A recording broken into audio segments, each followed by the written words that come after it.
आप सभी का स्वागत है हॉटलाइन न्यूज में। मैं अजीम खान।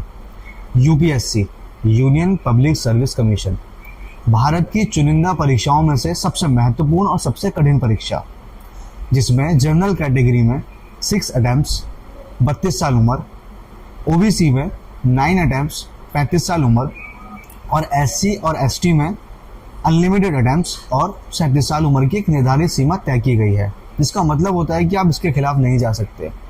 लेकिन पूजा खेड़कर ने इसी सीमा को गलत तरीके से पार करके आईएएस में अपनी जगह बनाने की कोशिश की। लेकिन कहते हैं ना कि कर्म सामने आ ही जाते हैं, तो कुछ ऐसा ही हुआ पूजा खेड़कर के साथ में। कुछ महीनों पहले यूपीएससी द्वारा आरोप लगाए गए कि पूजा खेड़कर ने अपनी आइडेंटिटी के साथ में छेड़छाड़ की है। उन्होंने ओबीसी सर्टिफिकेट का, विकलांग सर्टिफिकेट का गलत तरीके से इस्तेमाल किया है, फर्जी इस्तेमाल किया है।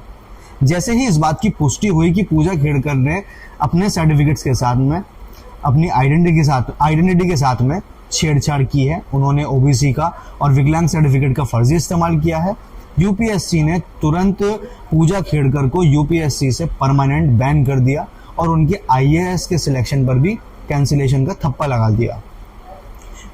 ये एक्शन बेहद ही जरूरी था पूजा खेड़कर के खिलाफ, ताकि कल को चल करके कोई दूसरी पूजा या कोई अन्य इस ओहदे के साथ में, इस पद के साथ में, इस एग्जाम के साथ में खिलवाड़ ना कर सके, इसके साथ में छेड़छाड़ ना कर सके।